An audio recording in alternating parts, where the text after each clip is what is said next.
you. Good morning to all of you. And thank you, Remy, for having us here. I've been listening to the conference since the morning. It's really going on well and great topics coming up. I want to quickly invite my panelists. We'll start with Ms. Dennis Cordes right here. Welcome to the panel, and we look forward to hearing from you. We have Tisa Clark. I see her here. I'm sure the others, even if I don't see them, I'm sure they are here, so I invite them. Do we have the third panelist You here? can just call their names and they'll show up. Oh, okay. So let me call the name. So we have Mr. Don Williams here from Princeton Healthcare. We have Dr. Kamala Devi Bhaskaran from Amity University, Dubai. And so we are four of us, four panelists, and we're looking forward to a very lively and a very important discussion today. So the topic that we're really talking is going global. Okay, so what does it mean to go global, and especially in the context of Africa? And understanding what is international trade and development. Now, these are two different terms, right? And we've had a very lively discussion from our political scientists just a few minutes before, enumerating what these words can mean differently to different people. And at the core of it, at the core of all trade and development is the benefit of people. Thank you for those comments. And now without much ado, I'm going to invite Tisa Clark to go ahead and introduce herself and talk about aspects of going global with her experience. And then I will bounce off some questions that I have to all of you after I listen to you on these important themes. So what are the three themes? I would like you to focus on what is happening in the world right now. What are the issues that we are facing related to COVID? We can also, what is for the whole concept of going digital, how is that impacting global trade?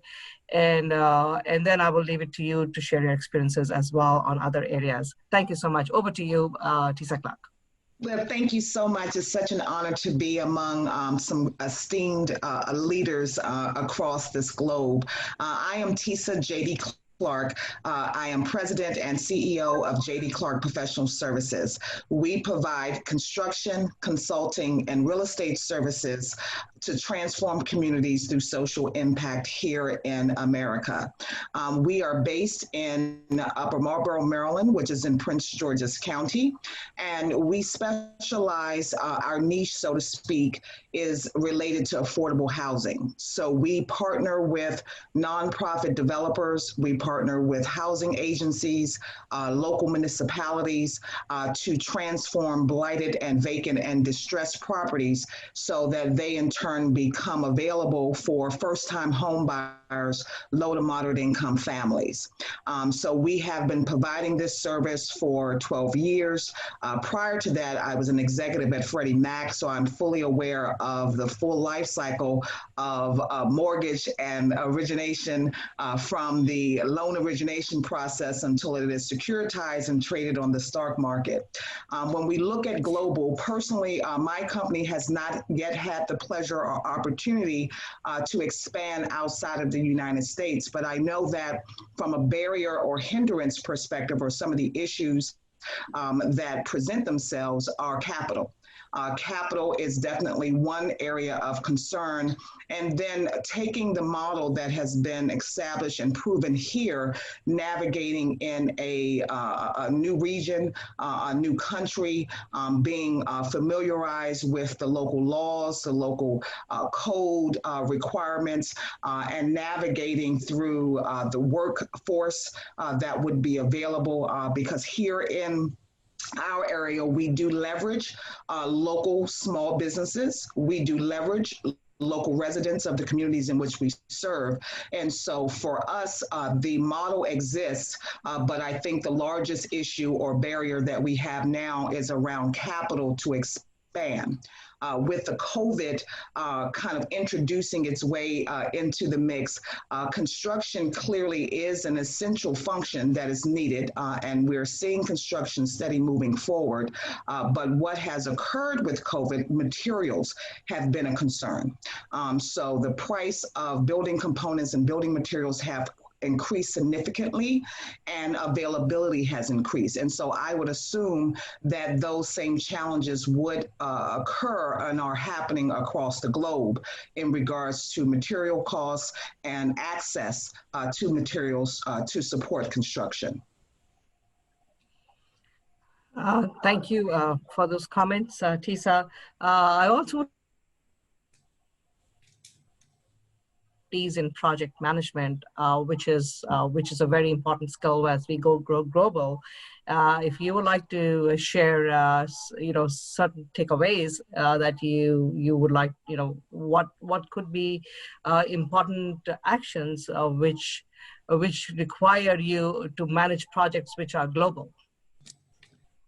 So I'm actually a certified project manager. So I do hold the PNP credential from Project Management Institute, which is an international standard. And I think that, being in the pandemic, one thing that it has allowed is more digital and virtual communication. And so, when you're looking at program and project management, clearly it can be done. Even in my corporate days before starting the company, we in turn were managing projects across the globe at some of the Fortune 50 companies that I had the pleasure of working with. So project management is definitely something that can be managed, wherever you may be, with a lot of the tools and resources that are made available. But I think, again, the pathway to expanding global needs to be open, particularly for our small and minority businesses that are here in America, so that they have that opportunity and partnerships to expand globally. Thank you.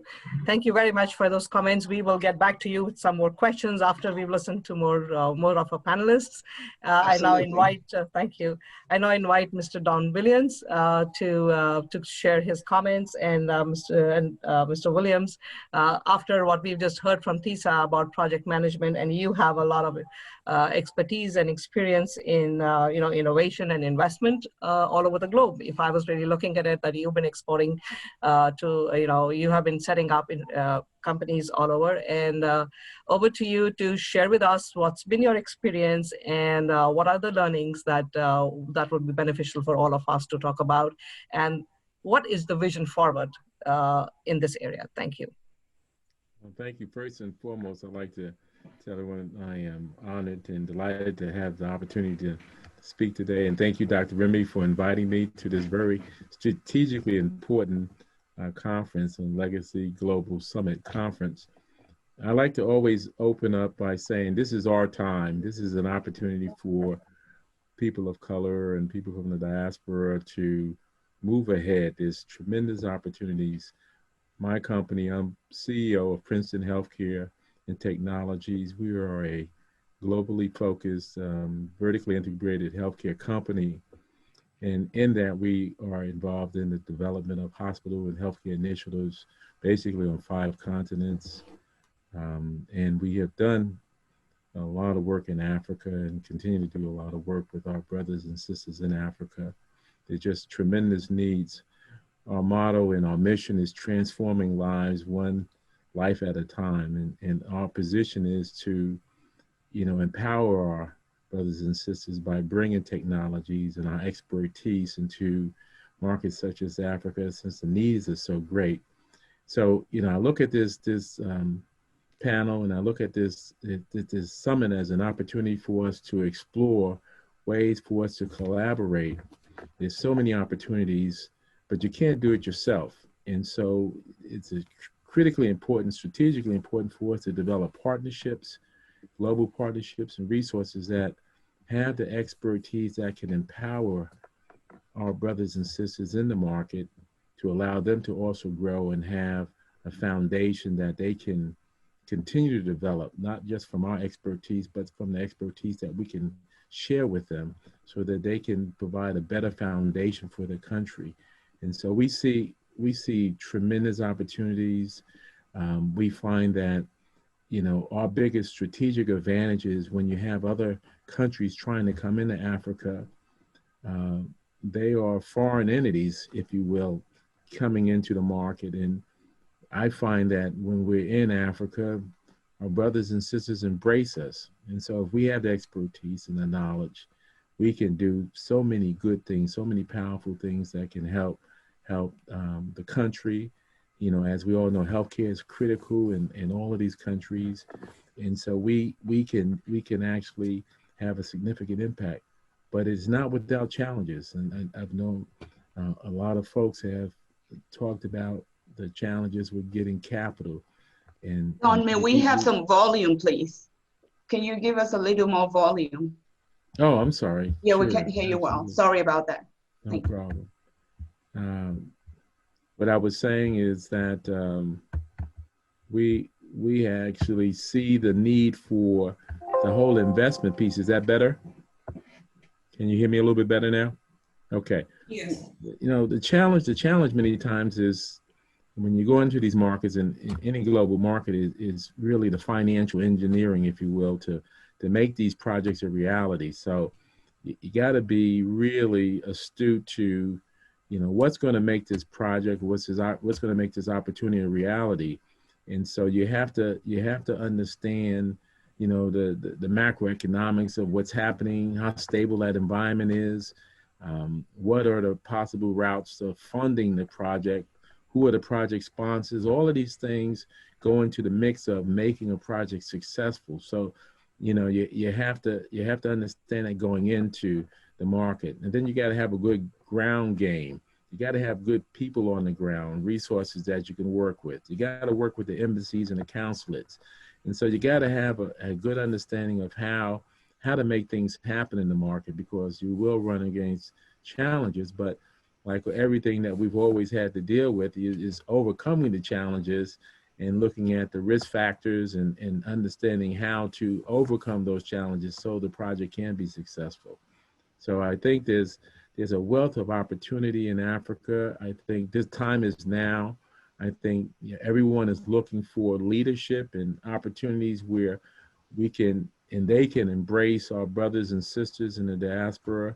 There's such a great need. You know, every time we're doing projects in West Africa, from Senegal to Ghana to Nigeria, Kenya to South Africa, you know, we just go down the list. It's there's just tremendous needs and opportunities. It's just being, you know, bring your A game. That's what I like to say. Have your A game, be serious about the opportunity, develop those strong relationships, and find global partners who can help you. We heard some of the panelists earlier talk about leveraging your relationships that can allow you to move your program forward. But there's no lack of need. There's no lack of opportunity. And I think I'll start with that point. Thank you very much, Mr. Don Williams. That was very well spoken. Thank you for bringing in all the points also about the diaspora, bringing in the point about the networking. And we will come back to you with more questions, and we'll move on and have panelists say their piece before. So I'm going to move on now to our panelist, Ms. Denise Cortez-Kaiser. Thank you. Thank you. Something's wrong with the sound. Did that go away? Okay. Now So welcome to this panel with your expertise and experience that you've had as a CEO and a business strategist. I mean, I think some of the things that we've just heard from Tisa Clark and from Don Williams will kind of resonate with you, and I'm sure we would like you to take this discussion forward and to share with us what has been your learnings and your experiences in this area. Thank you. Thank you so much. Thank you, Dr. Remy and the team and everyone for inviting me. I'm Denise Cortez-Kaiser, I'm Mozambican. So every time people ask me, where is Mozambique? I said, next door to South Africa. So at least people know where do we live. We are the neighbors of South Africa. The best food in the world, I can tell you. So I come from Mozambique. I do business advisory for traders and investors coming into Africa. In the past, I was the executive director of the biggest business association in Mozambique. So we manage like $70 billion in business, from large investors to medium companies, and nowadays oil and gas companies as well joined the association. And what I see in terms of international trade, as you said, is that, for example, from our side in Sub-Saharan Africa, according to World Bank, the data from economic indicators, our levels of import are larger compared to exports. For example, if you see 2017 was 25.89%, 2018, 27.75%, and 2019, 30.42%. And if you look at the levels of export, that in majority we export raw materials and mineral resources. What happened is that in 2017, we had 24.3%, the year after 26.25%, and then last year was 27.49%. For many years, Africa is being the source of raw materials and mineral resources to the rest of the world. And we have been importing transformed goods and importing services. What is being used as a justification for investors to not hire local people to do the work is that we are not qualified. But what is not being said is that which qualifications do they require for us to be able to do business or for us to be able to work with them. So this is being used as a justification even in the oil and gas industry, because nowadays, for example, in our case, Mozambique, we have the biggest resource of oil and gas in the world. So it means that a lot of foreign investors have a look into our country, they have the eyes on us, and because the country has no capacity to respond to the demand, sometimes we are almost like slaves to the will of the investors. So it means that investors, when they come to the market, they come with the double taxation agreements because they have these companies open in Dubai and all these countries that have double taxation with Africa. They come with tax benefits that deduct them 30 years of taxes to be paid, which is very difficult as well. And very soon we're going to have free trade agreements. This deduction on 90% on the tariffs for goods and services that will reduce the source of income for the governments to respond to the demand of the market, the needs of the population.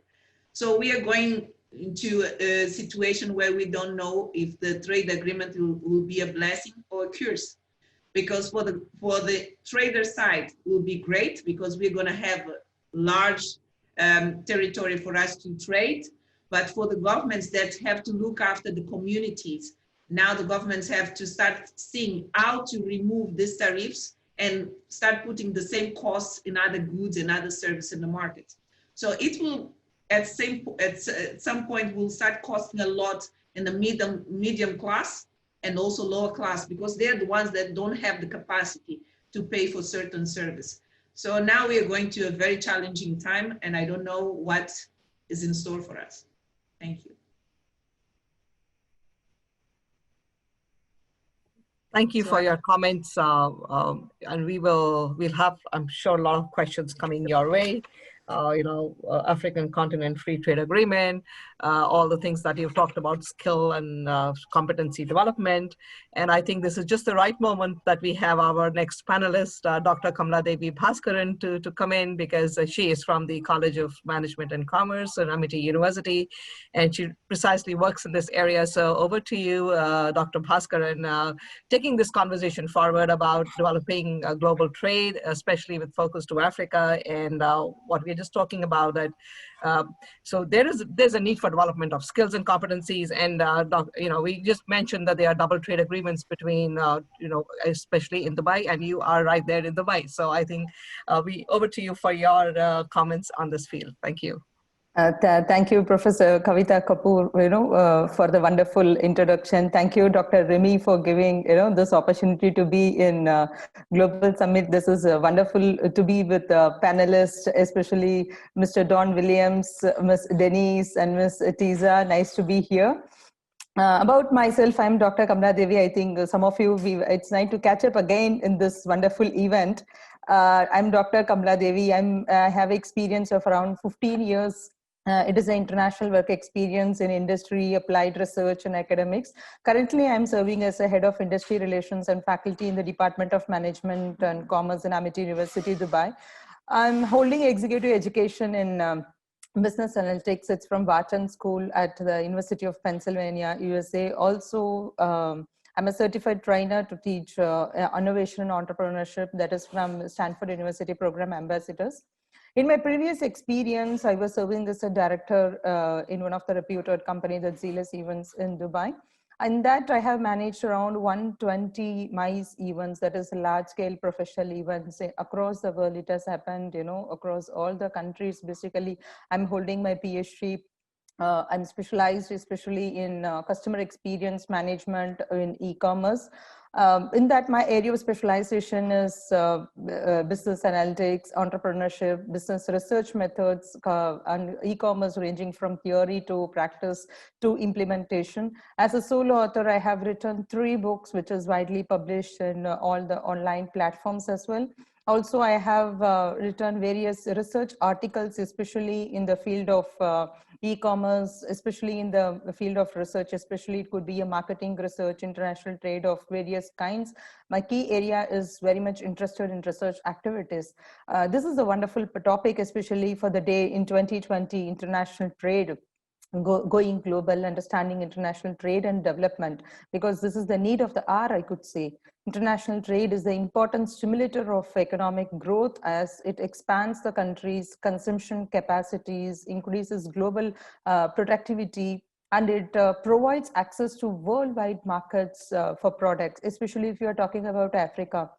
Africa is rich in agricultural products, natural resources, and raw materials needed to manufacture key products for global consumption. So international trade will give Africa the opportunity to export these kind of products to the countries, especially for foreign direct investment. Some of the main goods which we are expecting from Africa, which include some of the commodities like oil, gold, coffee, cotton, cocoa, and some of the specific agricultural products where Africa is very much famous for. As I'm talking from Dubai, just wanted to highlight the connection between Middle East and African commodities and the exchange, the commercial activities as well. As per the yearly statistics which has been taken in the year 2020, most of our UAE shoppers, more than half, like around 58% of the shoppers, they have moved to online purchases, especially overseas purchases.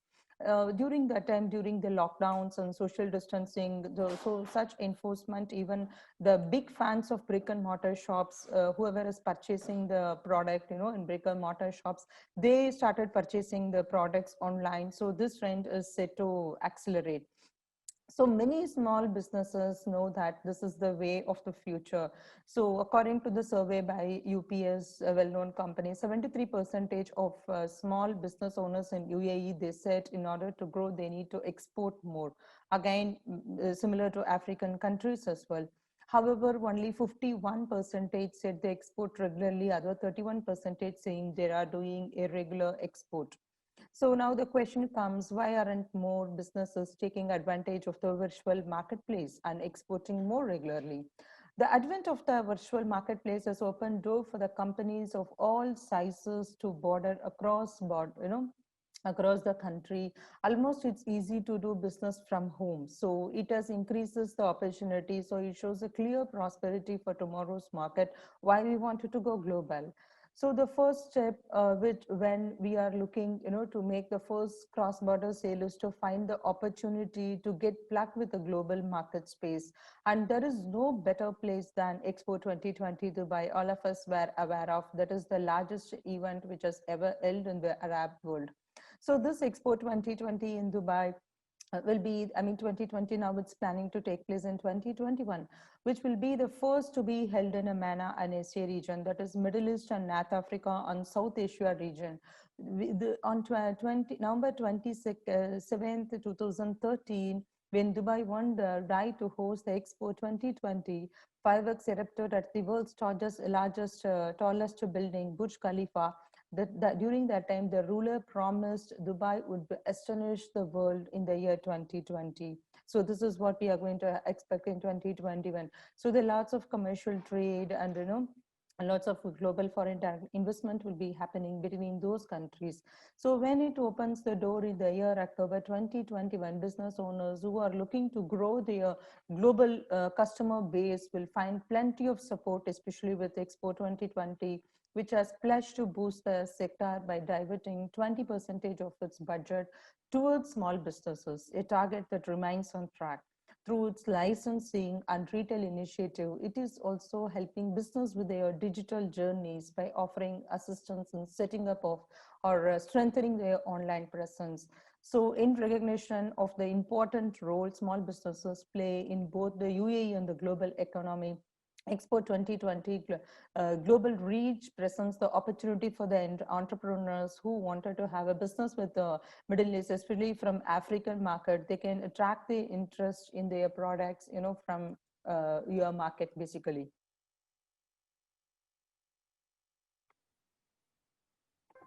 Thank you.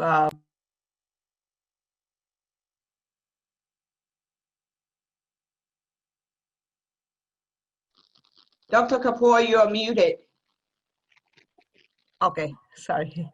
Yeah, so thank you very much for your comments to the 4 panelists. This has already got our attendees quite excited. I have a couple of questions that are coming your way.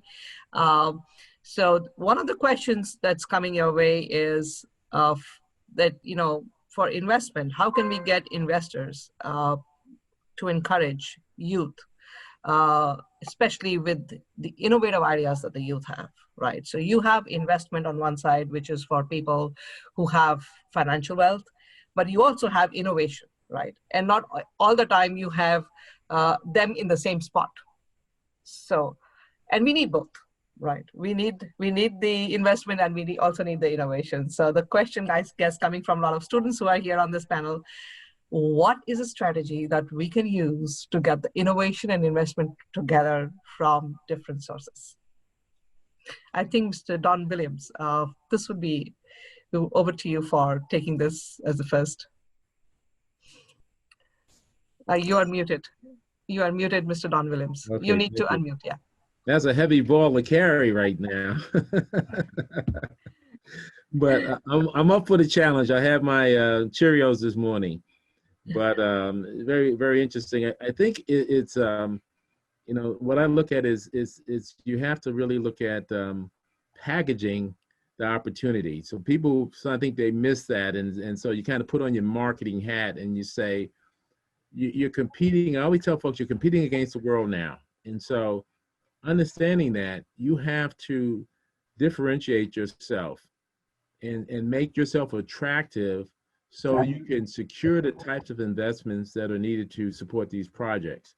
And so my position is always, first you got to have a good game plan. So you got to get it off the napkin and put it in a plan that's comprehensive, that speaks to, why the investment is needed, number one, and then number two, how are you going to pay that investment back? Because the reality is most people don't realize, if you're making an investment, everybody's looking for a return on investment. They're not, I tell folks, it's not a giveaway. I like to use the phrase, it's not a free lunch. So what it is people are looking for, if we're going to invest, what is going to be our return on investment? So if you look at it, at the, an end game, you have to say, okay, if I'm proposing an opportunity that I want to attract investments, I need to do a good job up front of defining what the opportunity is, what the return on investment, and what the impact is. And so people are looking at, well, if we can invest in this area, you have different types of investors also, which is also important. You have those who are looking strictly at getting a return on investment. Then you have another category where you have investors who have more of a philanthropist position. They want to give back. And so they are looking at it and saying, I don't have to have, a 20% ROI. I can look at having a smaller ROI because I'm having an impact in an environment. Healthcare kind of falls in that area where people feel, well, I'm really helping the people in the region. And so I don't have to have that high return on investment. But, either way, you have to have a good game plan. It has to be clear, has to be presented in a format that makes sense. And then you have to define, if you are making, as an investor, making an investment, this is what you're going to get in return. And so, and we use that formula, be it if it's in Africa or if it's in Asia or it's in South America, it's comparable in terms of how you go to presenting that. And what makes, say, Africa unique is Africa is virgin territory. There's so many opportunities and so many needs. The upside potential is tremendous. Thank you. Thank you for your comments. And I think organization like this that we have today, this will kind of also help us network. But I think there is a huge need for networking as well, because there are resources and people like you, and then there are there are also the diaspora and the younger folk, people who are wanting to get into a global business opportunity. So I think networking and all the things that you said, thank you so much for the impact, the social impact versus just the return on investment, which is very highly economical, right? And I think healthcare and other industries offer that opportunity for both. And that's currently the way forward, especially when we are dealing with trade and development both, right? So thank you. And I have some more questions. And I think Ms. Denise Cortes Kaiser, I think this, especially, this is in the area of technology and innovation, but it's in the area of fintech and financial inclusion, right? So some of the attendees would like, the speakers to focus on and say, what is the influence of fintech? And then especially in focus on financial inclusion of grassroots, and from there towards economic development. So how do we leverage fintech and financial inclusion for globalization and growth of trade and development? Thank you so much. So in just sharing the experience from Mozambique, my country. So in terms of fintech, we don't have so much experience apart of M-Pesa that we have in the market. The other competitors that we had in the past, something failed. I don't know what failed, but it didn't work. And most of the banks, because they have these devices for mobile banking, so allows people to use. But we have a lot of people that don't have bank accounts, meaning that 80% of the population in Mozambique doesn't have a bank account. What they use mobile accounts. And with the mobile accounts, they're able to do payments and successfully run their lives. But what I feel in the market is that for fintechs, we have a large market that is capable to succeed, but there's a lack of information on which products can be developed for our specific market so that the public is aware of what they can use. The prices for platforms like M-Pesa, they're quick to use, but the cost of transactions are huge for the normal citizen. So it's important to find affordable products that can be used to serve the market. And in our market, we don't have blockchain, cryptocurrency, Bitcoin, this type of things. They're too fancy for us. And our central bank is still a little bit cautious about what can be used in Mozambique and what cannot be used. So for the ones interested in investing in fintech, this is a green market, this is a green field, there is potential, but they need to study very well the market, they need to study very well the culture. Don't come with one fits all. Africa is not a country, Africa is a continent. We have 55 countries, different cultures, different procedures, different governments, different presidents. We speak, one country can speak Portuguese, French, Afrikaans. We have a bunch of traditional language. Don't come with one strategy for Africa. That's a mistake. Come with a strategy for the specific market. And if possible, please spend some time understanding us so that when you produce something to fit us, you know exactly what you're doing. And sometimes what happens is that most of the investors, they come here with this strategy, that says that, okay, it's for Africa. So no. We are 1.3 billion people that speak all language, all diversity of language. So when you bring your strategy, remember what Peter Drucker says, that culture is strategy for breakfast. So please understand us, understand our culture, understand how our government wants things to happen, understand the political view of the government, and then you are able to really adjust your product to what we want. You know, cannot be what you want, is what we want. So that's the way to succeed in fintech or whatever sector you want to work on. Thank you. Thank you so much. Those were really very important insights. And I'm reminded, yes, culture is one of the most critical aspects, especially when we are going global. And I would like the panelists also to focus on their experience, you know, when they have done any business with Africa. Again, thank you for saying that Africa is a continent, so we can focus on a country in Africa, right? And I think Africa is very conscious of the fact that it's a continent, and that's probably why we have you know, this whole concept now of how Africa needs to develop Africa, right? If I can use that, and it's not just about balance of payment, balance of trade and payments between Africa and the United States, but it's also within Africa. And how can we leverage this cooperation within the 55 countries and move forward in a way which develops trade and takes trade and development for the continent forward, right? But you know, we have a great panel here, so I don't want to talk more. I want to listen from you. What has been some of the main challenges, you know, which you have faced when you've gone global towards Africa, and how did you overcome them to inspire our young listeners here? If I could, I want to go back to the question that Mr. Don kind of answered around our youth.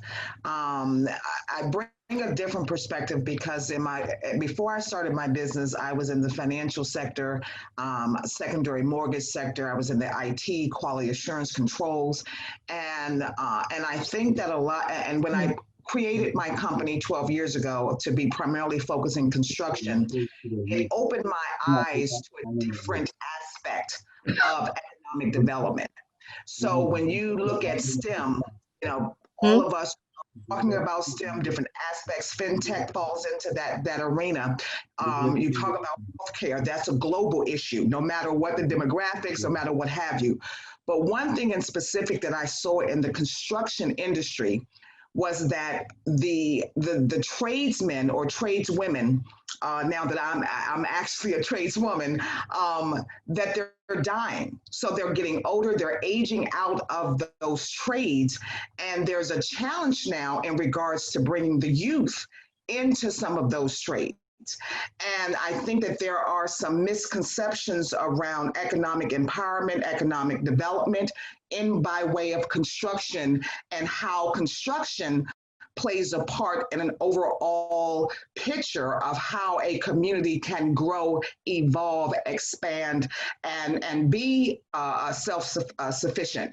And so when we look at how youth can get engaged, I think one of the challenges, and we experience that here in America, and I'm sure it's the same globally, is that exposure. A lot of our youth are not exposed to the different opportunities, the different, the potential of being very successful, being self-sustaining, being empowered in a trade type opportunity, being a construction company, or being a electrical supplier, or being a plumbing or mechanical a company, or tradesman for that matter. And so I think sometimes we forget about it, and I was very guilty of this prior to having a construction company, because it was just an area I wasn't directly connected to. But I'm seeing that also can be a path for some, because for some, they will go the college path, they will go the degree path, they will go the STEM path, but there still needs to be a path that youth can have exposed to them that will address where they currently are. So I've talked to some youth coming out of high school, and they don't have the option of going to college because they are responsible for helping to take care of their homes. So they need a path that in turn can be exposed to them that can be lucrative and help their community grow and evolve. Thank you. Thank you, Tisa. I also want you to focus on Africa, the youth that we have in Africa, right? And I get it. And I think that would be the same scenario of exposure. Absolutely. Absolutely. Thank you. Thank you. You're right. Absolutely. Spot on. It's for both. But what I'm, for the next few minutes that we have left on this panel, it's also about skill and competency development in Africa, right? In all the countries of Africa. That's why we see skewed trade, right? So what are some of the, I would say, a strategic way forward or the way forward for the continent to develop, and some of the countries which are actually facing the bigger pinch of the negative balance of trade, how can they leverage their resources, their situation in the geographical map, right? And the strength of the continent of Africa, which has its history, which has a culture, which has richness of resources, which has richness of people. Take that forward and rise globally. I'd like to maybe address some of that question that you presented, because I think this is a very strategically important question. I think what I see is as African countries, from my perspective, may need to negotiate a little tougher with organizations and countries who are coming in to do development in the country. And the reason I say negotiate a little tougher, I think, Doctor, some of the questions that you Sure. concerning opportunities for the youth can be directly tied to the fact that when these organizations come into the country, they do not embrace the regional resources the way they should. And I've seen this across Africa, I see it in other markets, but I see it even more so in Africa, where they're bringing, technologies to, say, develop a road, a major highway, or some other infrastructure project, and the folks and the brothers and sisters in Africa are not participating. I mean, we're seeing that, over and over. Someone gets a big project opportunity, billions of dollars involved, but the regional folks, the citizens of the country, are not participating, getting that opportunity. And then that trickles down to the youth not getting opportunities because the people, the citizens are not getting opportunities.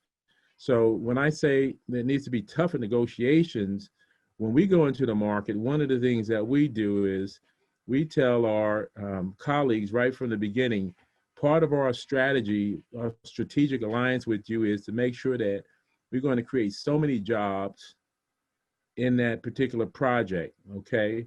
And that's how we're going to differentiate ourselves from China and some of these other groups who are coming in with deep pockets, but are not doing the things that they could to empower the people in the region. And so my position is we got to negotiate tougher and request and require certain things. And if you don't do that, they're going to give you a pass and just say, okay, we're getting everything we want. That's the bottom line. So we got to be sharper, and we got to be tougher in early negotiations, and that will trickle down to create opportunities, jobs, opportunities for people to learn the technologies and empower them, to give them the skill base that they need in these respective markets. And then that gives the youth opportunities to also learn. There could be all types of internships that could develop from this. And so they could go the route of college, or they can go the route of trades, but they are learning some very powerful things that will help them go forward, in their life. So again, it goes back to being able to, you got to negotiate tougher early on so that particular country gets exactly what they need to support their citizens. Yeah, adding on to Thank- Ms. Tisa and Don Williams, international trade does not only focus on the exchange of goods and services across the borders, but how states conduct their external economic relations, how they negotiate internationally, as he was rightly mentioning about right now, and interact with the international environment. So international trade, it includes the external investments, financial flows, aid, bilateral, multilateral economic negotiations, and technological changes, basically. So these changes will not only helps to exchange the goods or services, but to promote peace, security, and reduce tension among the states. So this technology, international trade enables transfer of technology and human resources specifically needed for the development. So technological transfer is very important in developing countries, as she was rightly mentioning, about 20% of the population are holding the bank account and 80% are not. So since the markets are largely needed the high-tech goods in this country, Africa is different in a good way, where the world trade has stagnated. Intra-regional trade in Africa has gone through the roof.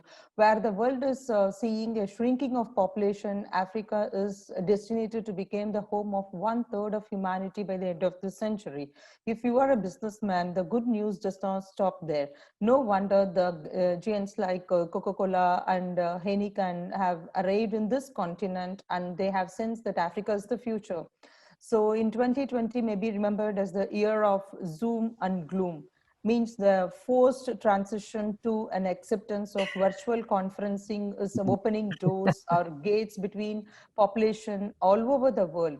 So though is existed before, the practice was not standard and frequent enough to be considered as a primary communication. But now Zoom and gloom became the market. Everybody wanted to go global. Right. Thank you. Thank you. Those are very interesting comments. And I think this all extremely great conversation, and every point that's being sent here, being said here is so relevant and important for all of us to understand. We need the development. We need the negotiation that you said, Mr. Williams. We need to be conscious of where will this trade take us in future.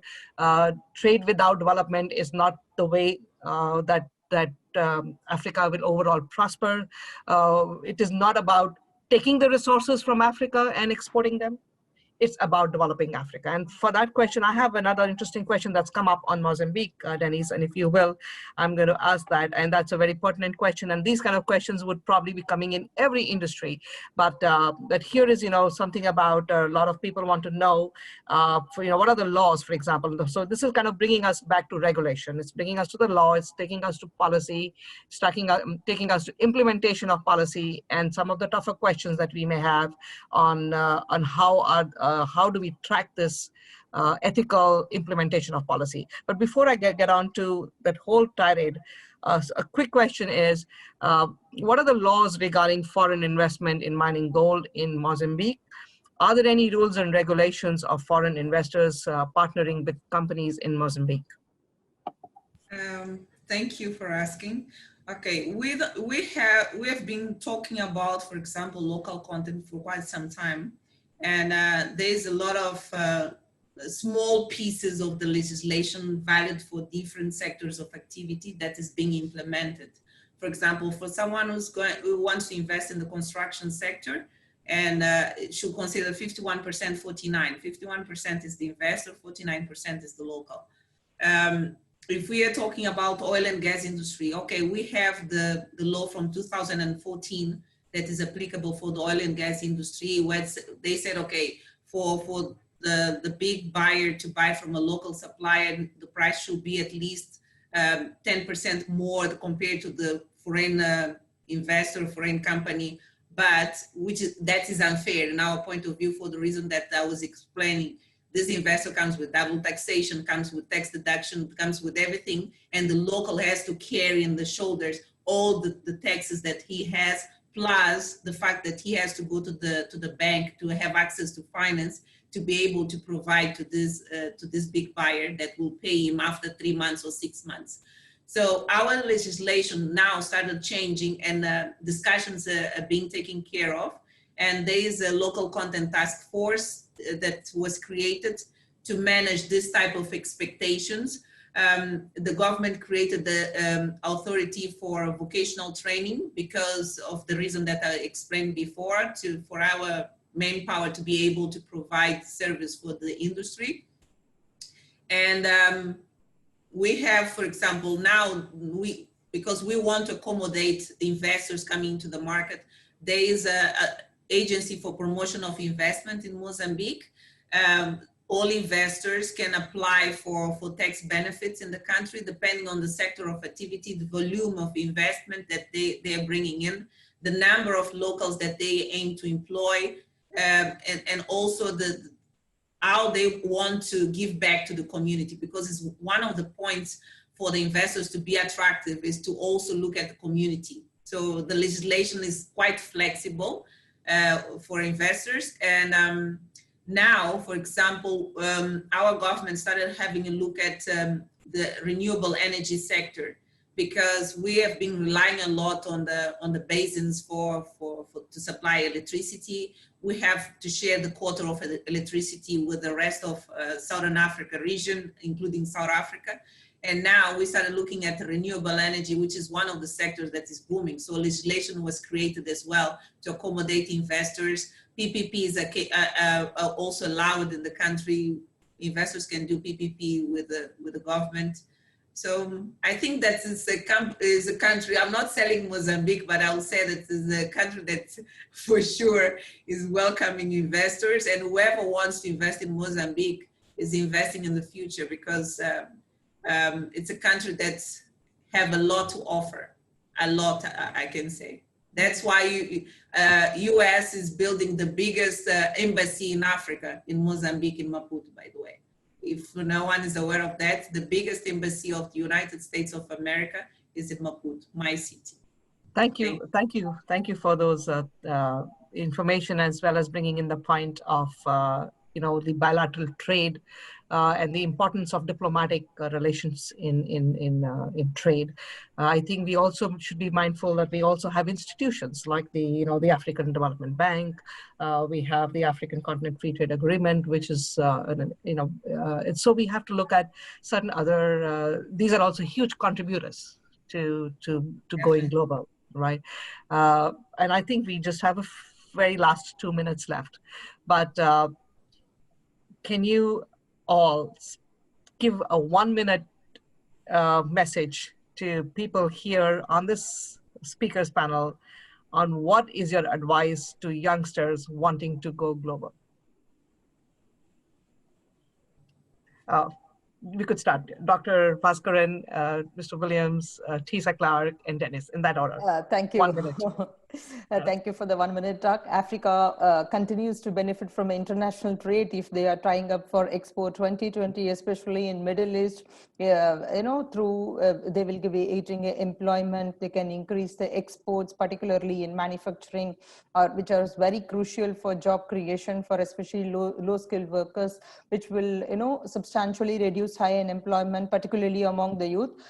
So the economic integration between these two countries will be helpful in export and import. Especially we are very specific, as I was talking about the online integration through video conferencing. They'll be able to manage how the China's pattern has been able to manage, how they'll be able to recover in 2020. Especially they will be able to match the Q1, Q2, Q3 of 2019 and 2020. The same way, the connection between Middle East and Africa will be a potential market, which leads to huge opportunity for business. That's my point. Thank you. Over to you, Mr. Williams. You're muted. Sorry. I would say most important, do your homework, study hard, work hard, be open-minded, and look at every opportunity for developing these relationships, because a lot of business is done on relationships, and so you have to understand the importance of having good partners and developing those relationships will go not only short-term but long-term in terms of presenting opportunities for you in the market. So build the relationships. Get a skill that can be used and allow you to continue to have an impact in the market and just work hard. Just be very serious about when you're in these markets and keep an open mind. I think there's going to be tremendous opportunities for you. Thank you. Thank you. Over to you, Tisa. I simply would want to say and encourage them, do your research, be flexible, be willing to adapt, and it's okay to course correct. So a lot of times, you know, we as leaders and our young people, a mistake or what they perceive as a mistake is made, but that's an opportunity to learn and to debrief from that experience and just course correct as more data is available. But just don't be afraid to make that decision and move forward at all times. Thank you. Denise? I'll say that fear is the opposite of faith. Have faith, but please do research about the market where you want to go. Don't be fooled by data that does not come from a reliable source. So be sure of what you're doing and be open to learn, because there's nothing worse in life than a person that is not capable to understand different cultures, different ways of living, and be able to travel, to explore as much as you can. You're still young. Thank you.